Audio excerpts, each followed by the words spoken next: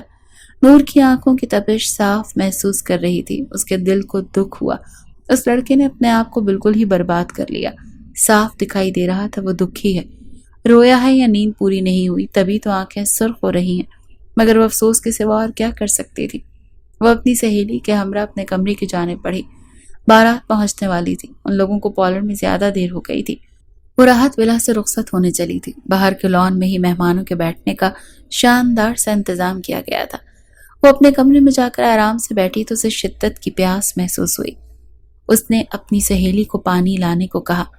کچھ ہی دیر میں دروازے پر آہٹ ہوئی اور کسی نے دروازے کی کنڈی لگائی تو وہ سمجھی شاید اس کی سہیلی پانی لے آئی ہے، مگر وہ اتنی جلدی کیسے واپس آ گئی؟ وہ کچھ حیران ہوتے ہوئے مڑی تو سامنے کھڑے جہانگیر کو دیکھ کر حیران رہ گئی، جس کی آنکھوں میں بدلے کی آگ تھی۔ تم یہاں کیا کر رہے ہو؟ اس کا گریبان آج بھی چاک تھا، جبکہ اس کے بال بے ترتیبی سے بکھرے ہوئے تھے اور اس کی سرخ انگارہ آنکھیں وہ پہلے ہی دیکھ چکی تھی۔ وہ دھیرے دھیرے اس کی جانب بڑھا تو وہ پیچھے ہٹتے ہٹتے دیوار سے جا لگی۔ نکل جاؤ میرے کمرے سے۔ اس نے جہانگیر پر ایک نظر ڈالی اور دوسری دروازے پر لگی کنڈی پر۔ اسے جہانگیر کے تیور کچھ ٹھیک نہیں لگ رہے تھے۔ اس کا دل زوروں سے دھڑک رہا تھا۔ تم میری نہیں ہو سکتی تو میں تمہیں کسی اور کا بھی نہیں ہونے دوں گا۔ جہانگیر کے الفاظ اس کے اوپر بجلی بن کر گرے تھے۔ نہ جانے یہ لڑکا کیا کرنے والا تھا۔ جہانگیر میری بات سنو، تم اپنے ہوش و حواس میں تو ہو؟ اسے لگا شاید جہانگیر نشہ کر کے آیا تھا، تبھی ایسی اوٹ پٹانگ حرکت کرنے چلا تھا۔ دروازے پر زور زور سے دستک شروع ہو چکی تھی، شاید اس کی سہیلی باہر پانی لیے کھڑی تھی۔ نور دروازہ کھولو، اب کے اسے اپنی سہیلی کی آواز سنائی دی تو وہ فوراً دروازے کی جانب لپکی، مگر جہانگیر نے اسے راستے میں ہی روک لیا۔ اسے زور کا دھکا دے کر واپس بستر پر گرا دیا۔ یہ سوچنا بھی مت کہ تم اس کمرے سے صحیح سلامت باہر نکلو گی۔ میں تمہیں تمہارے اس کزن کے قابل ہی نہیں چھوڑوں گا۔ وہ ضدی لہجے میں بولتا ہوا اس کی طرف بڑھا۔ تم ہٹو یہاں سے۔ نور نے اپنے لمبے ناخن اس کے چہرے پر گاڑ دیے تو وہ تڑپ اٹھا۔ اس نے بھی غصے میں فوراً ہی نور کا دوپٹہ پکڑ کر کھینچ ڈالا۔ نور کو شاید اس سے اس عمل کی توقع نہ تھی، وہ اپنے دوپٹے کے ساتھ ہی زمین پر آ گری۔ جہانگیر نے لپک کر اسے اٹھایا اور دوبارہ بستر پر بٹھا دیا۔ میں تمہیں چوٹ نہیں پہنچانا چاہتا، بس میں چاہتا ہوں کہ تم مجھ سے شادی کر لو، میں تمہیں کسی اور کا ہوتے نہیں دیکھ سکتا۔ نور کو لگا شاید اس کا دماغ خراب ہو گیا تھا، تبھی وہ ایسی بہکی بہکی باتیں کر رہا تھا۔ اس نے پھر اٹھ کر دروازے کی طرف بھاگنے کی کوشش کی اور جہانگیر اسے روکنے لگا۔ جہانگیر کا ہاتھ اس کی قمیض پر پڑا تو نور کی قمیض بری طرح پھٹ گئی۔ اس کی آنکھوں میں آنسو بھر گئے، باہر سب اکٹھے ہو گئے۔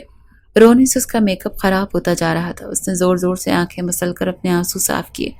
اس کی پوری کوشش تھی کہ وہ کسی طرح دروازے پر پہنچ کر کنڈی کھول دے اور باہر کے لوگوں کو مدد کے لیے اندر بلا سکے، لیکن تب تک جہانگیر اس کے بازو سے بھی قمیض کی آستینیں پھاڑ چکا تھا۔ اس کے بال بکھر چکے تھے، کاجل پھیل چکا تھا۔ اب دروازے پر باہر سے دھکا لگنا شروع ہو چکا تھا۔ کچھ بعید نہ تھی کہ گھر والے کچھ ہی دیر میں دروازہ توڑ ڈالیں۔ تبھی جہانگیر نے خود ہی آگے بڑھ کر دروازہ کھول دیا۔ باہر سبھی بڑے موجود تھے۔ نور کا ہونے والا دولہا اسجد بھی آنکھیں پھاڑے حیرت سے ان دونوں کو دیکھ رہا تھا۔ جہانگیر کے چہرے پر ذرا سی شرمندگی نہیں تھی، جبکہ نور اپنے پھٹے کپڑے سنبھالتی شرم سے پانی پانی ہو رہی تھی۔ اس کی ماں نے فوراً ہی آگے بڑھ کر اسے سنبھالا اور اسے واپس بستر تک لے آئی۔ یہ سب کیا ہو رہا ہے؟ گھر کے سبھی بڑے کمرے میں موجود تھے۔ اسجد ان سب میں آگے تھا۔ اس کی آنکھوں میں کئی سوال موجود تھے۔ میں نے تو آپ سب کو پہلے ہی کہا تھا، نور اور میں ایک دوسرے کو پسند کرتے ہیں۔ اگر آپ جائز طریقے سے ہمیں ایک دوسرے سے نہیں ملائیں گے تو پھر ہمیں یہ طریقہ اختیار کرنا پڑے گا۔ مجھے نور نے اس کمرے میں آنے پر مجبور کیا، ویسے میرا کوئی ایسا ارادہ نہیں تھا۔ اس نے بڑی ڈھٹائی کا مظاہرہ کرتے ہوئے جھوٹ بولا۔ نور میں تو اتنی ہمت بھی نہیں تھی کہ وہ سچ بتا سکے۔ وہ بس روئے چلی جا رہی تھی۔ اس کی ماں نے نہ جانے اسے کیسے چپ کروایا۔ جہانگیر اپنا کام کر کے کمرے سے باہر نکل چکا تھا۔ اگر نور اس شادی کے لیے راضی نہیں تھی تو آپ لوگوں کو اس کے ساتھ زبردستی نہیں کرنی چاہیے تھی۔ کمرے میں گہرا سکوت طاری تھا، تبھی اسجد کی آواز سنائی دی۔ سب سے پہلے بولنے کی ہمت اسی نے کی تھی۔ ایسا کچھ نہیں ہے، نور جہانگیر کو پسند نہیں کرتی۔ وہ روتے ہوئے سب سے کہہ رہی تھی کہ وہ جہانگیر کو پسند نہیں کرتی، لیکن اسے اس کی والدہ نے چپ کروا دیا۔ پھر اسجد کو جب یہ معلوم ہوا کہ جہانگیر اور نور کی بچپن میں بات طے ہوئی تھی، جبکہ اب ایسا کچھ بھی نہیں ہے، اسجد کو ایک اور حیرت ہوئی تھی۔ کیا کہا؟ اگر ان کی بات بچپن سے طے تھی تو آپ اس رشتے کو کیسے ختم کر کے نور کو زبردستی میرے ساتھ شادی پر مجبور کر سکتے ہیں؟ میں اس حق میں بالکل نہیں کہ آپ نور کے ساتھ زبردستی کریں۔ بہتر یہی ہے کہ آپ نور اور جہانگیر کا نکاح کر دیں۔ جہانگیر اس کو پسند کرتا ہے، وہ نور کی اور میری شادی کے بعد بھی نور کو کوئی نقصان پہنچا سکتا ہے۔ آپ لوگ بات سمجھنے کی کوشش کریں۔ وہ ٹھیک کہہ رہا تھا۔ جہانگیر نے اگر ایسی حرکت کی تھی تو کل کو بھی ایسی کوئی حرکت کر سکتا تھا، اور آج بھی نہ جانے کیا کچھ کر چکا ہے۔ یہ معاملہ پہلے گھر میں ہی سلجھانا چاہیے۔ بارات واپس لوٹ چکی تھی۔ نور کے تائے تائے بھی کشمکش میں پڑ گئے کہ کیا واقعی جہانگیر کے ساتھ ساتھ نور بھی جہانگیر کو پسند کرتی ہے، اور کیا اسی نے جہانگیر کو کمرے میں بلایا؟ یہ بات ان پر واضح نہ تھی، مگر نور نے صاف صاف انکار کر دیا تھا کہ ایسا کچھ نہیں ہے، اور وہ زبردستی میرے کمرے میں گھس آیا اور میری عزت پر ہاتھ ڈالنے کی کوشش کی۔ نور کا تایا سناٹے میں رہ گیا۔ اسے معلوم تھا کہ جہانگیر بگڑ چکا ہے۔ وہ شروع ہی سے آوارہ اور نکما تھا، مگر وہ اس حد تک گر جائے گا یہ تو اس نے کبھی سوچا بھی نہ تھا۔ اس نے آگے بڑھ کر جہانگیر کو گریبان سے پکڑ لیا اور اس قدر زور کا جھٹکا دے کر دھکا دیا کہ وہ دور زمین پر گر پڑا۔ بڑے بھائیوں نے آگے بڑھ کر ابا سے اسے بچایا۔ یہ مارنے کا وقت نہیں، اپنی عزت بچانے کا وقت ہے۔ باہر مہمانوں سے سارا لان بھرا پڑا ہے، دوست احباب سبھی موجود ہیں۔ ایسے میں اپنی عزت بچانے کے لیے ایک ہی طریقہ ہے کہ نور کا نکاح جہانگیر سے کر کے اسے رخصت کر دیا جائے۔ نور بے تحاشا رو رہی تھی، رو رو کر بس یہی کہی جا رہی تھی کہ نہیں، ایسے کیسے ممکن ہے؟ میرا نکاح تو اسجد سے ہونا تھا۔ اسجد کو خود سمجھاؤں گی، وہ ایسا ویسے مجھے چھوڑ کر کیسے جا سکتا ہے؟ جہانگیر کے ساتھ میں کبھی بھی خوش نہیں رہ سکتی، یہ کہیں سے بھی مجھ سے میل نہیں کرتا۔ وہ رو رہی تھی، شاید اس کے حواس سب ٹھکانے پر آئے تھے، مگر نور کی ماں اس کے آگے ہاتھ جوڑ کر کہنے لگی کہ جو کچھ ہونا تھا وہ ہو گیا، اب چپ چاپ یہ نکاح کر لو۔ اگر سارے باراتیوں کو ہم نے جا کر یہ کہہ دیا کہ ہماری بیٹی کی شادی نہیں ہو رہی تو جانتی ہو کتنی بدنامی ہوگی۔ پہلے ہی بارات واپس لوٹ چکی ہے، لوگ طرح طرح کی باتیں کریں گے، تم پر کیچڑ اچھالیں گے، تم سر اٹھا کر گھر سے باہر تک نہیں جا سکو گی۔ اپنے باپ کا، تایا کا، اپنے بھائیوں کی عزت کا خیال کرو۔ نور نے جب اپنی ماں کے بندھے ہاتھ دیکھے تو وہ خاموش ہو گئی تھی، مگر دل میں شدید نفرت تھی۔ وہ رخصت ہو کر جہانگیر کے کمرے میں چلی آئی تھی۔ وہ اس قدر روئی کہ ساری رات ہی روتی رہی۔ جہانگیر نے بھی اسے رونے دیا۔ وہ خود نہ سمجھ سکا کہ یہ سب کیسے ہو گیا۔ وہ ایسا کچھ کرنا نہیں چاہتا تھا، بس اپنے غصے پر قابو نہ رکھ پایا اور بے ساختگی میں ہی اتنا بڑا قدم اٹھا بیٹھا کہ نور کے کمرے میں گھس گیا۔ اس نے پہلے سے ایسی کوئی منصوبہ بندی تو نہیں کر رکھی تھی۔ وہ خود شرمسار تھا، لہٰذا اس نے نور سے کوئی بات نہیں کی۔ وہ رو رو کر خود چپ ہو گئی تو وہ اس کے لیے پانی کا گلاس بھر لایا اور اس کے سامنے کر دیا۔ نور کے حلق میں کانٹے چبھ رہے تھے۔ وہ جہانگیر سے پانی لینا تو نہیں چاہتی تھی، مگر پھر بھی اس نے اپنا ہاتھ آگے بڑھا کر پانی کا گلاس پکڑ لیا اور ایک ہی سانس میں خالی کر دیا۔ مجھے معاف کر دو، میں اس طرح تمہیں برباد نہیں کرنا چاہتا تھا، مگر تمہاری محبت میں مجھ سے یہ سب ہو گیا۔ نور نے اسے پانی کا گلاس لے کر پیا تو اس کی کچھ ہمت بندھی اور اس نے نور کے سامنے ہاتھ جوڑ دیے۔ یہ محبت نہیں، ضد تھی۔ میں تمہاری ضد بن گئی تھی۔ تم نے صرف اپنی جھوٹی انا کو تسکین پہنچانے کے لیے یہ سب کچھ کیا اور مجھے قربانی کا بکرا بنایا۔ لو، اب میں تمہاری دسترس میں ہوں، جو کرنا چاہتے ہو کر لو۔ یہی تو چاہتے تھے نا تم؟ باہر دنیا والے کیا سوچیں گے؟ میری خالہ اور ان کی برادری، کون اتنا نیک سیرت ہے جو اسے حادثہ سمجھے گا؟ مجھ پر انگلیاں اٹھائی جائیں گی، میرا کردار اچھالا جائے گا۔ نور رو رو کر کہہ رہی تھی، مگر جہانگیر بولا، کسی کے پاپ میں بھی ہمت نہیں جو ایسا کرے۔ جو ایسا کرنے کے بارے میں سوچے گا اسے میں ایسا سبق سکھاؤں گا کہ مرتے دم تک نہیں بھولے گا۔ میں تمہارے لیے پاگل ہوں، کسی کو تمہارے قریب پھٹکنے بھی نہیں دوں گا۔ نور نے غصے بھری آنکھیں جہانگیر پر جمائی تو وہ نظریں چرا گیا۔ وہ جانتا تھا کہ وہ نور کے دل میں کبھی مقام نہ حاصل کر پائے گا، بلکہ اس نے تو اپنا رہا سہا مقام اور عزت بھی کھو دی تھی۔ لہٰذا وہ چپ چاپ سر جھکائے باہر نکل گیا۔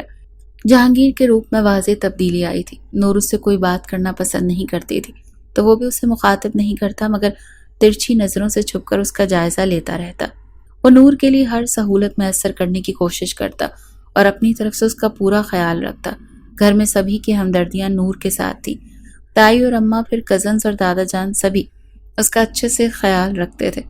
اسے اکیلا نہیں چھوڑتے تھے، جبکہ جب بھی جہانگیر پر ان کی نظر پڑتی تو کوئی بات نہ بھی ہوتی پھر بھی اسے باتیں سنائی جاتی، اسے دھتکارا جاتا، مگر مجال تھی جو لڑکا اف بھی کر جاتا۔ اس سے پہلے جو بھی اس سے تلخ کلامی کرتا اسے وہ کھری کھری سنا جایا کرتا تھا۔ یہ واضح تبدیلی تھی جو سب نے محسوس کی۔ رفتہ رفتہ نور کا دل بھی نرم پڑ گیا۔ آخر وہ اس کا شوہر تھا اور پھر بچپن سے ہی وہ ایک ساتھ ایک چھت تلے رہے تھے۔ اس میں برائی ہی کیا تھی؟ وہ صرف نکما اور نالائق ہی تو تھا۔ اس کا رویہ تو بدل گیا تھا اور حلیہ بھی بدلا جا سکتا تھا۔ آج جمعے کا دن تھا اور نور چاہتی تھی کہ وہ باقی سب بڑوں کے ساتھ جمعے کی نماز پڑھنے جائے، لہٰذا اس نے صبح ہی اس کے لیے سفید کپڑے نکال کر استری کر کے رکھ دیے۔ وہ جیسے ہی نہانے کے لیے واش روم جانے لگا، نور نے اس کے ہاتھ سے پینٹ شرٹ لی اور سفید کرتا شلوار اس کے ہاتھ میں پکڑا دیا۔ جہانگیر حیران ہوا اور کہیں نہ کہیں خوش بھی تھا۔ اگر کوئی اور کہتا تو وہ ان کپڑوں کو ہاتھ تک نہ لگاتا، مگر یہ تو اس کی نور تھی جو پہلی مرتبہ اسے یہ کپڑے پہننے کو دے رہی تھی۔ وہ خوشی سے ان کپڑوں کو لے کر باتھ روم چلا گیا۔ وہ فریش ہو کر جو ہی باہر نکلا تو نور نے اس کے آگے کھلے بٹن بند کر دیے۔ وہ مسکرا اٹھا اور آئینے میں اپنے بال سنوارنے لگا۔ وہ حلیے سے تو اب کافی بہتر لگ رہا تھا۔ اسے دیکھ کر لگتا نہیں تھا کہ وہ پڑھا لکھا نہیں تھا یا وہ آوارہ اور لفنگا تھا۔ پڑھائی تو کسی بھی عمر میں ہو سکتی ہے اور نور تو اسے خود بھی پڑھا سکتی تھی، وہ چونکہ خود پڑھی لکھی تھی۔ جس پل اپنے بالوں کو اچھے سے شریفوں کی طرح سنوار کر کالر کے بٹن بند کر کے وہ نیچے آیا تو سارے مرد جو جمعے کی نماز پڑھنے کے لیے جانے والے تھے جہانگیر کو دیکھ کر دنگ رہ گئے۔ دادا جان تو گلا کھنکھار کر رہ گئے کہ کسی کو بھی یقین نہیں آ رہا تھا کہ یہ جہانگیر ہے، لیکن سب کے چہرے پر ایک متاثر کن مسکراہٹ ضرور تھی۔ جہانگیر ان کے ساتھ مسجد گیا، نماز ادا کی تھی۔ پہلے جو وہ کبھی جان بوجھ کر ہی لڑکیوں پر جملے کس دیا کرتا وہ سب بھی اس نے ختم کر دیا۔ اس بات کی تعریف تو آس پاس کے کچھ لوگ بھی کرنے آئے تھے کہ جہانگیر تو بے حد بدل چکا ہے، لیکن اچھا ہے کہ وقت پر اسے ہدایت آ گئی۔ پھر ایک شخص آ کر کہنے لگا کہ جہانگیر نے آج میری بڑی مدد کی، دکان پر اکیلا تھا، سامان آ گیا تو پتہ ہے آپ کو ڈاکٹر نے وزن اٹھانے سے منع کر رکھا ہے، دل کی بیماری جو ہے۔ جہانگیر بیٹا آیا اور اس سارا سامان سیٹ کر دیا۔ میں تو حیران رہ گیا، لگا کہ خواب دیکھ رہا ہوں، لیکن بچہ سدھر چکا ہے، بڑی خوشی ہوئی ہے جان کر۔ دادا جان بھی حیران تھے کہ جس کو اس کی ماں نہ سدھار سکی، خود دادا ہو کر نہ سدھار سکے، وہ ایک لڑکی کے کہنے پر اس قدر بدل گیا۔ جو بھی تھا اچھا تھا۔ جہانگیر اپنا مقام بنا رہا تھا اور بدلے میں اسے نور کا ہنستا مسکراتا چہرہ، اس کے ساتھ گھنٹوں بیٹھ کر باتیں کرنا بطور انعام مل رہا تھا۔ اس کے بعد نور نے خواہش ظاہر کی کہ میں چاہتی ہوں کہ تم اس بار ایف اے کے امتحانات دے لو۔ نور نے ڈرتے ڈرتے اس کی طرف دیکھ کر اس سے شادی کے بعد پہلی فرمائش کی تو وہ مسکرا دیا، کہنے لگا ایف اے تو کیا، تم کہو گی تو میں پی ایچ ڈی بھی کرنے کو تیار ہوں، بس مجھے معاف کر دو اور میرے ساتھ خوش رہو جیسے میں چاہتا ہوں، قسم سے تمہاری زندگی خوشیوں سے بھر دوں گا۔ وہ کہنے لگی اگر تم واقعی مجھ سے محبت کرتے ہو تو خود کو سدھار کر دکھاؤ. میں چاہتی ہوں کہ میرا شوہر کامیاب ترین انسانوں میں سے ایک ہو. جہانگیر پرائیویٹ BCom بھی کرنے لگا اور اپنے بھائیوں کے ساتھ کاروبار بھی کرنے لگا. پہلی بار اس کے والد نے اسے مہینے کے بعد اس کی محنت پر اسے مہینے کا خرچ دیا جس نے سارا کا سارا نور کے ہاتھ میں رکھ دیا. نور حیرت سے اسے دیکھنے لگی تو وہ کہنے لگا یہ میری محنت کے پیسے ہیں نور، اس پر تمہارا حق ہے. نور نے پیسوں کے ساتھ اس کے ہاتھ بھی تھام لیے کیونکہ وہ واقعی نور کے لیے خود کو بدل رہا تھا. اسی لیے نور نے بھی اس کا ساتھ دینے کا فیصلہ کر لیا. جہانگیر جو نہ جانے کب سے انتظار میں تھا کہ نور خود اسے اس رشتے کو آگے بڑھانے کی اجازت دے. اس روز نور نے خود مسکرا کر جہانگیر کے ماتھے پر لب رکھے تھے. جہانگیر کے تو پورے وجود میں سنسنی سی دوڑ گئی. یہی تو وہ چاہتا تھا، بس پیار اور بے تحاشا پیار. وہ رات ان کی زندگی کی یادگار رات تھی. وہ اپنی نئی زندگی کی شروعات کر چکے تھے. چہرے پر چھائی رونق اور مسکراہٹ کو دیکھ کر نور کی ماں اور تائی جان بھی گہری سانس خارج کر کے دونوں بچوں کو ڈھیروں دعائیں دیتی رہ گئیں. کئی ماہ بعد راحت ولا پھر سے خوشیوں سے چہک اٹھا تھا.